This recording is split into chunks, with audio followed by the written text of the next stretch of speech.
Before we begin, the Gamer's Advocate would like to remind you that any episode could contain game spoilers, so watch or listen with discretion. And now your hosts, AM Com Nenos, Banana, and Legion. Enjoy the show. Here's the thing about Wyll. Wyll in early access is not the Wyll that you know. Different voice actor, different personality. Me and Banana have talked independently. If Wyll and Karlach's roles were switched, I would find them make more sense. Now, we haven't gotten to Karlach yet, so that's not fair. But Wyll is the kind of the guy who has issues, but that arc is so obvious. It's so much of the trope that unfortunately he becomes a plain Jane vanilla and a group of characters that are not plain Jane vanilla. And so he ends up being outcast just due to no fault of his own of who he is. But the original early access Wyll was a little bit more, there was more going on. He was more like the Astarian type, not not swarmy or nothing, but he was more or less hiding things, and he was portraying a character, but he wasn't necessarily leaning into it like he does in this one. So it was more of he is a man of situation. It's just the situation, so he has to go forward with it. And I don't really know if, we don't know the details. Like maybe the writing for Act 2 and 3 weren't going the way that the original writers wanted, so they wanted, the original voice actor to come back in for more lines. Maybe he wasn't available. Maybe that's why they got a different voice actor. We don't know. But they did get an entirely different voice actor and an entirely different personality for Wyll. And so I think that they kind of botched that because they ended up, again, making him a little bit too vanilla for the situation. I love Mizora. I love the whole interaction with some individuals that he has to be forced to be around. I love all that. I love that backstory. I just don't think it belongs to Wyll. I find it funny that you describe Wyll as this kind of vanilla plain Jane character when you forgot about Gale entirely. Because we just jumped right past him. Well, I'll come back to Gale because I want to talk a lot about Gale. Yeah. But no, I do agree with you. I think when you meet Wyll and you start to get the story as it is in the final release of the game, Wyll is very much a cliche. He feels uninteresting because I've heard his story before. It almost feels like if this were a game released 25 years earlier, Wyll would be the main character just so you could project as much of yourself onto them as possible. And Wyll is kind of almost that blank slate because of how plain they are. But his story with Mizora is that's the interesting stuff about him. That's where Wyll's character shines, and he is he's fun to play. He's just not that engaging as a person. I think he's great in combat. I love the Warlock's class. I love all of the subclasses. I mean, outside of the Hexblade that they just recently introduced, I don't think they're tremendously different. But I do enjoy them. But it just, as a companion character, I wanted more from Wyll. I just feel like he's, compared to the people around him, he's boring. He's a bit plain. And he is that kind of cliched righteous hero. Where he's like, I have to save everybody. I have to do the right thing. And you're like, yeah, but that's boring. I've seen that before. Yeah. Yeah, that's Banana's job. Also, that's the character I play. So. I was about to say. Yeah.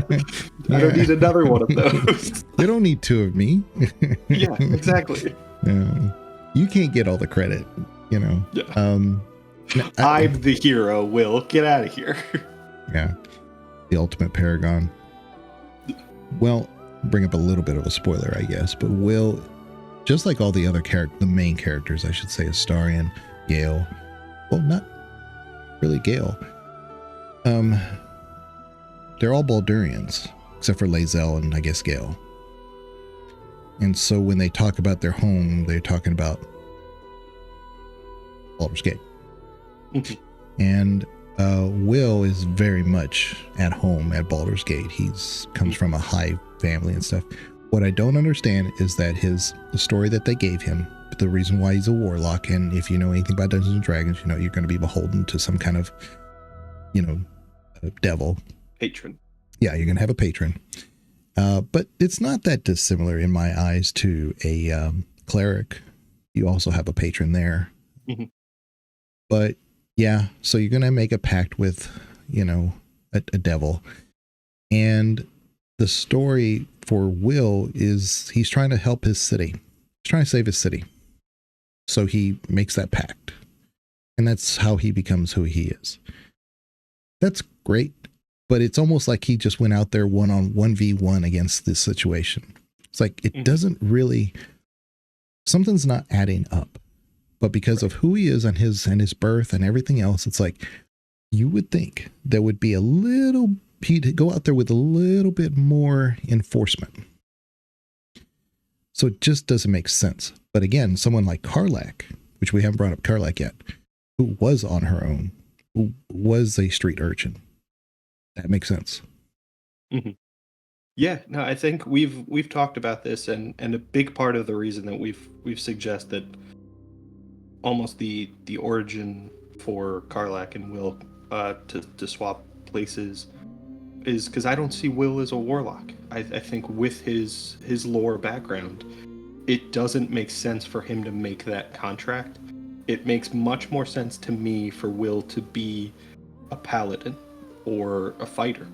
But I mean, a paladin especially, even with this latest patch introducing the Oath of the Crown, like that sounds about right. But before that, the Oath of the Devout, the idea that like sticking up for the little guy and always protecting those who are vulnerable, that suits Wyll so wonderfully that for him to be a warlock and a melee warlock before Hexblade was a thing, like, you don't make sense, Wyll. Yeah. If I could, like I said, you don't even have to have the same exact story because his story was going in a very unique way before they rewrote him.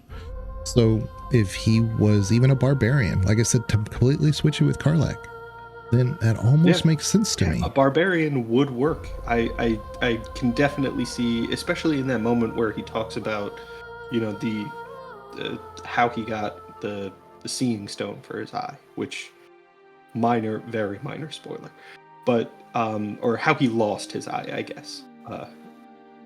You can definitely see in that moment a barbarian origin developing, to say that like he felt helpless. He didn't know how to handle that feeling.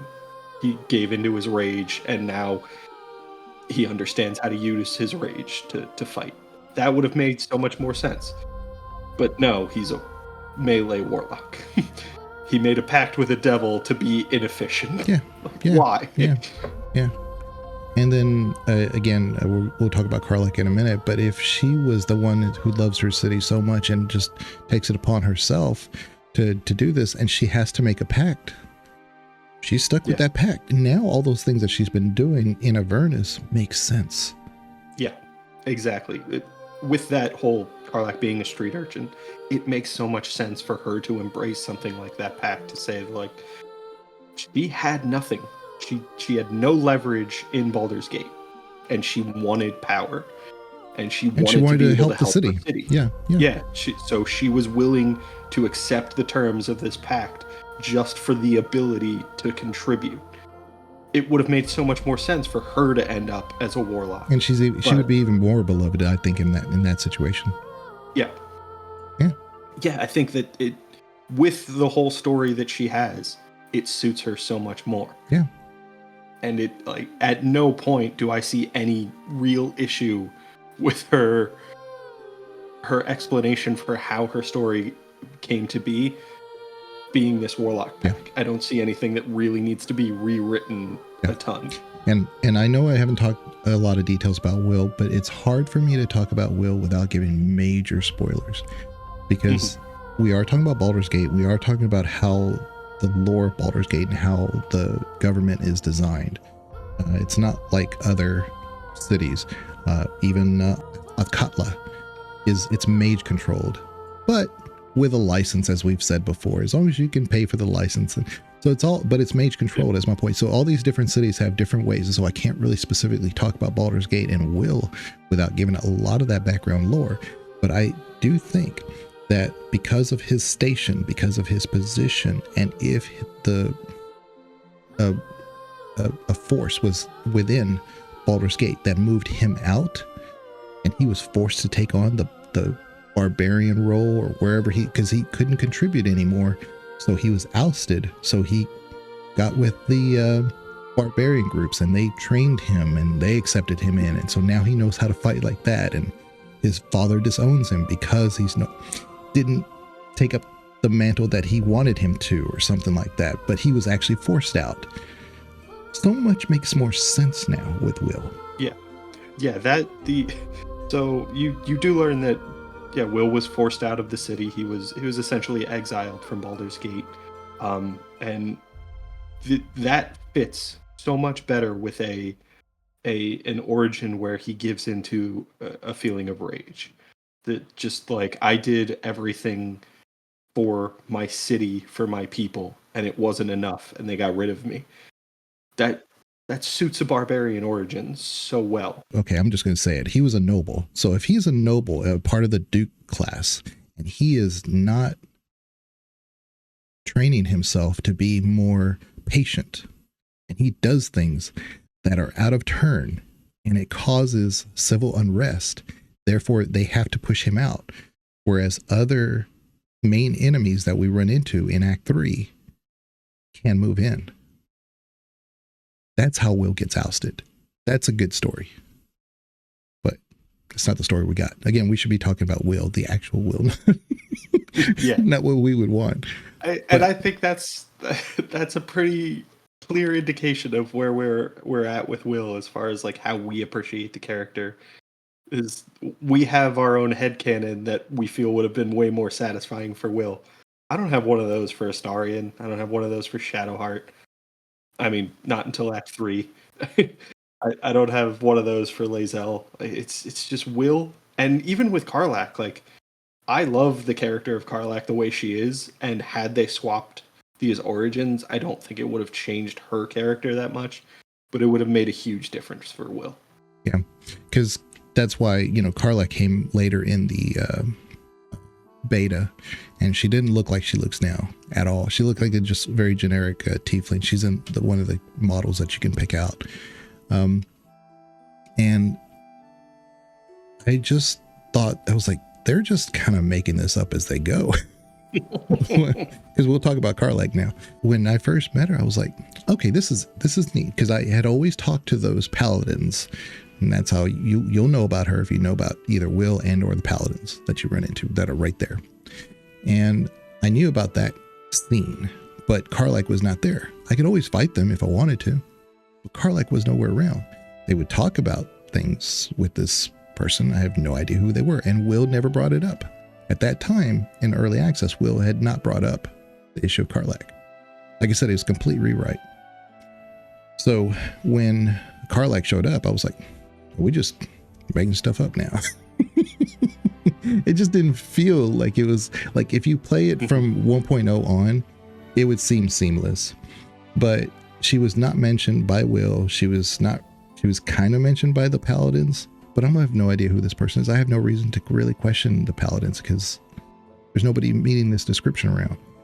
But I always wondered, as like, so what if we fight them? But you wouldn't find anything on them. You found there's a little note inside the toll house that talks about their pact. And I was like, why would a paladin have to have a pact? There was some clue. If you I don't know if this was I'm sure this wasn't in the beta in early access, but if you talk to you can use the Speak with Dead spell on the corpse inside the toll house, and he reveals they made a pact with Zariel, and that's why they're pursuing Karlach. And now that we're discussing this, I am seeing the issue with Karlach being a warlock, in that if she were a warlock who made a pact with Zariel, Zariel wouldn't have to send people after her. She'd just know where she is. She could use the terms of her pact to control her. So there would be a little bit of a rewrite there to for sure. kind of figure out like how Karlach has gone rogue.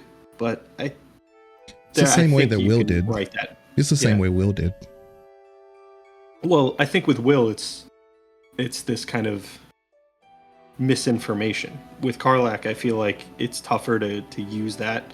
I think when you meet Karlach, she's already realized that her relationship with Zariel is crap. But I honestly, with like, it's one of those things where like they've given themselves enough leeway with the way that the pact is introduced and the terms. They haven't really specified exactly, so they could easily have written this to say that like Zariel wrote a crappy contract and Karlach found a loophole that lets her basically do what she wants. But I think if we look at what happened in Avernus and the city of El Turel, that she had a contract to take out the tieflings, and that's why she's there. Yeah, because the tieflings have went to the Druid group. I think that is a very effective way of establishing why Karlach is rebelling. Yeah. But I think I need an explanation as to how she's managing to rebel without just being, yanked back on the leash that Zariel has her on. Well, again, we're not trying to rewrite the story here, but again, apparently we are. So we're kind of, we're kind of trying. I do see the ability of Karlach looking at that and saying, I have a job to do. I have to take out these tieflings. As far as I understand that's my contract. That's what I was told to do. For one reason or another, that's what I have. So she has to go kill name Zevlor. Mm-hmm. So she's supposed to take out Zevlor, who is an amazing combatant, by the way. He's a paladin, I believe. Man, he hits hard. Yeah, he's one of those characters that I think probably is a little underappreciated because you don't get to see him in that role much. But when he joins you and supports your team, he is a capable fighter. Yeah, so that could say that. I mean, basically, Karlach could be on a missive to take out Zevlor and now she's getting to make her own decisions because now she's protected because she still has a worm. So now she's technically under the absolute. So there you go. That's enough to just say like, oh yeah, the parasite is interfering with the terms of her contract. That the way magic works in the world of Faerun, that's ambiguous enough that I could believe it. Yeah. So there was in the old Dungeons and Dragons. Well, I don't even know if it's in 5, to be honest. It could be, but it's a alignment. Determine alignment, in which you could always do that in the original Baldur's Gate, because there's a quest or two where there's you have doppelgangers, but you also have a guy who looks exactly like another one, and then there's like 3 of them in the room, and I think this is that Werewolf Island, and you have to do the spell to say determine alignment, good or bad. And the red one that's bad tells you that that's the fraud. Because you could kill the wrong person and help I think it's a child that you're trying to help, or a couple kids, and you don't know which one it is. And so if you do the alignment, and I was looking for something like that. Then the reason why I bring that up, when I was talking to the paladins, I was like, there's got to be something here that tells me do I pick Karlach? Do I pick them? Because they're paladins, they should be blue. Right. I didn't see anything, so it always confused me. I was like, I don't know. Well, in old D&D rules, in 2.5 or whatever, Baldur's Gate 1 and 2 are based on, they should be lawful good. It's the only option. Yeah, right. But not anymore. You could be an evil paladin. Yeah. But as you're going through that, you learn who they really are. Having a detect evil or detect alignment spell would be really useful to determine that conversation, because like there's an insight check you can go through, and if you fail that, then you don't know. And that speak with the dead spell you can use. Outside of those options, like you are just taking Karlach's word for it. Yeah. So if Karlach was a warlock, hexblade, let's just say that. She's a warlock hexblade with soul coins. Makes so much sense. Yep. Definitely. I'd be slotting those in more often because that's her it's her situation, you know? Yeah. But I don't like giving her the soul coins. I just don't. So I think she gives a very reasonable explanation in terms of like why she's okay with using them as the barbarian. She's just like, they're already soul coins. They're nothing is going to happen differently if I reject them. So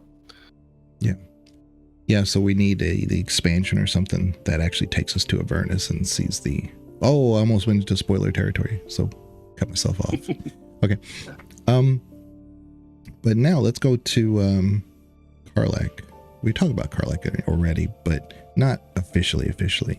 So right. Yeah, so we run into Karlach, and I know Banana loves Karlach like to death. And I totally appreciate that. I understand why. I like her a lot. She's if we were doing a ranking, I'm sure you'd have her S, but I'd definitely have her as an A. I don't think she's below an A, but she and her story is the main thing. It's not her abilities. It's not anything else. Her story is unique, and it's the simple story of someone, rising above their station and, dealing with a situation. But this is a situation, this is the stories that I love. You do everything right, and there's still tragedy at the end. Mm-hmm. Now, I'm not going to go into spoilers, of course, but the story of Karlach is just tragic. It is that classic Greek drama tragedy.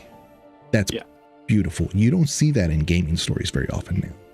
Yeah, I don't think you see that tragic story all the way through anymore. I think developers don't think their audience wants a story that starts off tragic and ends tragic, and that's Karlach. That's 100% her story.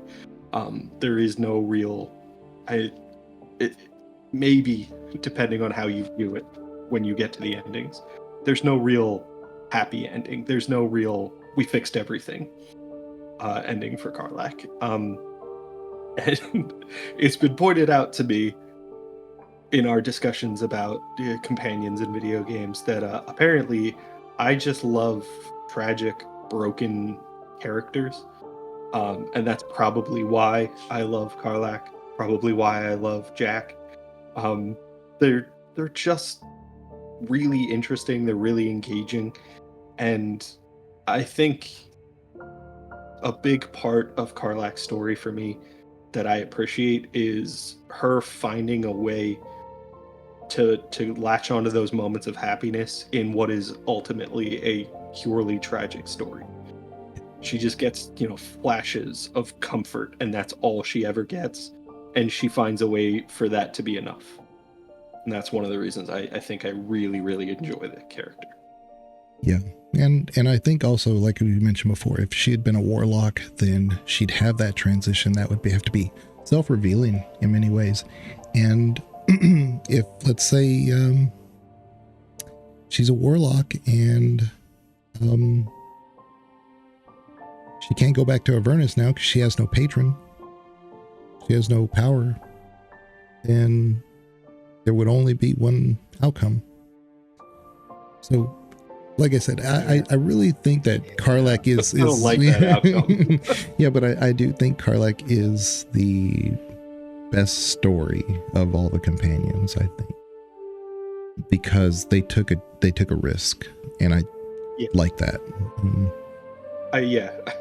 As much as I would love a happy ending for Karlach, I think her story is excellent the way it is.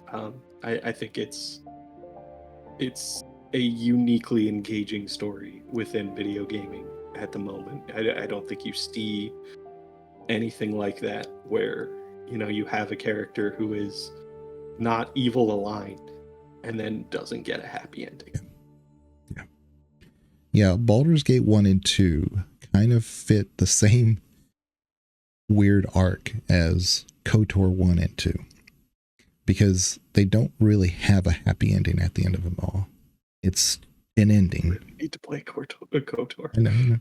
I know it's okay, but KOTOR 1, you know, whether you're Sith or, you know, evil or good and Jedi or whatever, it has one ending in KOTOR 1. KOTOR 2 takes a lot of those things and says, but what if, you know, not everything ends the way we want it to. And there's always, it's not that there's multiple endings, it just ends on a very, very gray slate. And that's just how sometimes endings end. But there is a lot of resolution. It's not that. It's just the feeling of the bigger picture is not corrected. Yeah, I think that's particularly within games like that, established in a larger series, in a larger universe where other stories are going on. You have to recognize that the ending of your game can't be too harsh an ending, because the universe around your game is still continuing. Yeah. You can't really get that complete resolution that you could in like a standalone game, because you know people are going to come back to this IP, they're going to write other stories, and there's going to be new conflict, there's going to be new problems. And if you want your game to be a part of that, you're going to need to give people the opportunity to tie it to the new problems they're introducing in their game. Yep. So with KOTOR, I don't think you're going to be able to see that real happy ending where, you know, we saved everybody and the world's a better place now. Right. No, Right. It's very much the same place. We just fixed a handful of problems. Right. And that's kind of what I was saying, is that Baldur's Gate 2, at the very end of it, if you finish throwing a ball, there's an ending.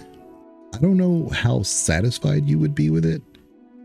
And that's kind of where I see Karlach. And that's what I'm saying. So it's the Larian did a good job of understanding the spirit of Baldur's Gate 1 and 2. And I think in Karlach, that's where you can see that spirit. I'm sure there are people out there who aren't a fan. I know there are people who are not a fan of the Barbarian class, not a fan of the way she is in combat. I love the Barbarian. I think we've talked about that throw build, and even with the introduction of the new giant Berserker or giant Barbarian subclass, I stick with the Berserker because it's just, it's perfect for that throw build. Yeah. So I appreciate her in combat, in story, and she is usually my romance throughout the game, just because I feel like that's the only way for her to have any kind of happiness in the ending. Yeah. And it's so tough to try to do other romances because I just know that's that ending is coming for Karlach, and I'm just gonna be like, well, that sucks. Yeah. Let me go hang out with my partner now. See you later. Yeah. I'll leave it there for Karlach. I think we could go on for like 2 hours about Karlach alone. It's just, we need to do. I definitely could. Yeah. Well, we definitely need to spend, organize some time to where we can like deep dive into each character, because I think we could. Yeah. I do think we almost need a spoiler heavy discussion as opposed to this one where we're trying to avoid spoilers.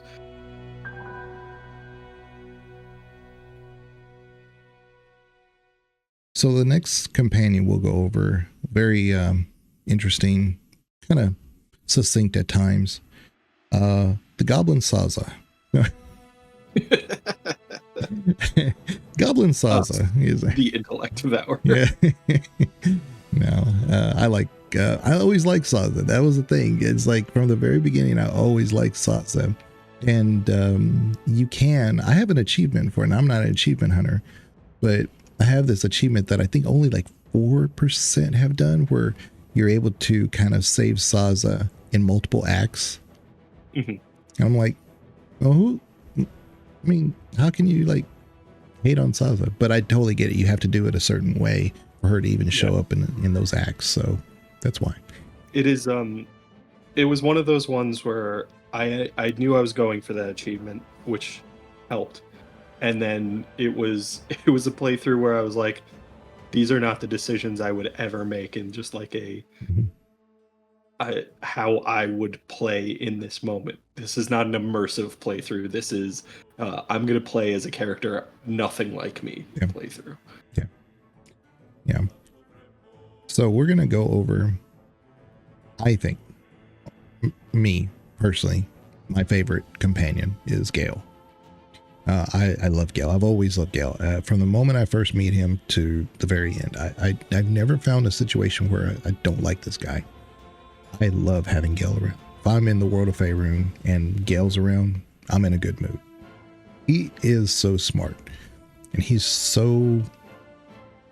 analyzes the situation the way it is. He's very pragmatic too.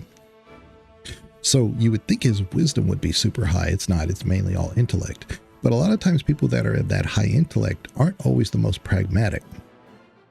Yeah, you know, that's true.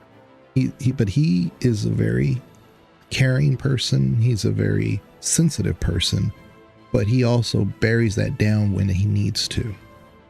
It's so intricate, and you can hurt his feelings and he just kind of moves on. He's still, whatever. But if you're nice to him, he wants to show you more. He's not trying to get in your pants all the time. He's got his amazing lore story. If any of the companions in the entire thing that has an amazing lore story, it's Gale.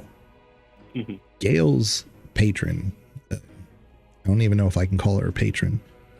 But of course, like all mages, it's Mystra. Right. So if he's a mage, it's going to be Mystra. But that's why Gale makes sense in a lot of ways, because he's such a pragmatic person. He can be light or dark. There's so much consistency here. Like, they knew what they were doing. Whoever the writers were for Gale knows their lore. Let me just put it that way. So if you want to learn about Baldur's Gate or the lore of Faerun and Dungeons and Dragons, you can't go wrong by having Gale in your party, because it is just, to me, it's a lore dump. And I was just like, the entire time I'm playing with Gale, I'm like, more.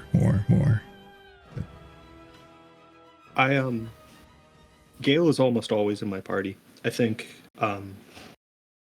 it's funny because as a wizard, I don't see many multi-class options for him, and I feel like inconsistency with his character.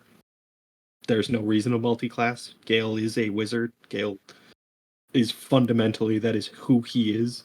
So keeping him a wizard for 12 levels makes the most sense to me. I don't I don't like Gale as much as you do. I like him as a character, and I think a lot of the reasons I don't like him as much as you do are because I see similar traits between him and myself, and that makes me dislike him. But there's a lot going on with that character. There's a lot to like about that character, and there's a wonderful story arc there that really shines, and I enjoy. Like I said, Gale's almost always in my party, so I pretty much have replayed his story dozens of times at this point, and it's not something I ever really get tired of. It's not something like, oh, I have to go do this again for Gale. It's, yeah, let's go do this again. I think his story is super engaging. It does give you that much smaller scale, but that kind of morally ambiguous decision that we saw with the Genophage in Mass Effect 3. It feels like there is a right answer and a wrong answer, but there's not a huge gap between the two. You can definitely make solid arguments on either side. So Gale gives you that kind of that flexibility, and it suits his character a lot, because you'll get Gale's approval in strange moments. He doesn't feel like he is morally very rigid. He's flexible, and he can see the value in a lot of decisions that you make that are more pragmatic than say righteous or selfish. He doesn't see them on that scale. He sees them on almost like a utility scale. And for that reason, he can fit in a lot of parties where, like, Wyll is going to expect you to be a hero. Gale is going to expect you to be a pragmatist. So Gale is, for that reason, always around. And being a character that's always around in my playthroughs when I have 1,300 hours in the game and not getting stale is a testament to how well written Gale is. Because I can't imagine too many characters that I'll keep around for 1,300 hours and not get tired of, but Gale's one of them. Yeah, Gale's one of the, because I don't really do any romance in Baldur's Gate 3. I just not, but I've seen them, I've done them. But I can't say that I have one that I say, yeah, this is. Now, we haven't gotten to Minthara yet, but but Gale's romance arc is so good. So good. To me, it's the best one. It feels the most realistic, because I feel like Gale approaches it as an actual romance, and everybody else approaches it as we're probably gonna die. Let's have some fun before we die. Gale seems to be that eternal optimist, and I think when he discusses what's going on with him, he has those moments of like, maybe we'll discover a miracle cure around the corner. Maybe we won't, but we have to keep pushing forward. And I think that makes that approach to romance that Gale has make way more sense. Yeah, I think one of the the first dialogue you run into with him is Gale in a nutshell. He says, depending on your class, whether you're ranger or cleric, or he's like, you wouldn't happen to know of any high-powered clerics or anybody that could maybe get rid of this force, and then you could respond however you do. But he says, but I may be in the company of the one who might. He's always got that little bit. Doesn't matter how dire the situation is. He's always got that. You never know. There could be this. He's not an optimist, but he's not a fatalist either. Yeah. He has a lot of those characteristics that we appreciate with Morden, where he sees a lot of what is really going on in the scene, and then is willing to ask for those little bits of information he might not have picked up on. To say like, all right, these are people who I saw on the Nautiloid. They haven't transformed yet. Maybe they cured their infection, or maybe they're just weirdly delayed like I am, in which case maybe I should join up with them, because they are going to have the same goals I have. Yeah, that's an excellent example of Morden, because Gale is never, he never loses that childlike fascination with magic. He's like, look, and it's just a little thing he does. Like, there's a scene in the camp scene where he's like trying to help you manifest the magic of, even if you already know how to do magic. But it's of Mystra. He says, you feel that, you see that, you sense that. That's Mystra. This is why I love magic. And he never loses that. And I can totally respect that. Love that about him. But I think, like I said, his romance arc is definitely one of the ones that I highly encourage. Check that one out. It's so good. So good. And his story arc too, between everything else, and I'm just biting my tongue about spoilers on this, but I mean, it's just, there's so much there that it's just so good. His story is just so good. His story, I think, because it's not so tightly connected to what's really like the main story of Baldur's Gate 3, had to anchor itself somewhere else, and it anchors itself in the lore, and it does such a great job of it. Which explains why, just from the beginning, I was like, oh, why is your favorite? There it is. Because I love it when there's lore that is consistent. It doesn't have to be like there could be a reason why it's breaking off from the lore, but you're going to have to give me a really good reason, because you have all these other previous writers and thinkers and gameplay things, not just within the Baldur's Gate, but in Dungeons and Dragons. There's a reason why certain things happen. So to just break those rules just because for the inconvenience of it doesn't fit my story, no, we're not doing that. But Gale, ooh. If you want to learn Dungeons and Dragons and how a lot of things work and how whatever, just look at how Gale reacts to the world all the time. There's a consistency there, and I really appreciate that.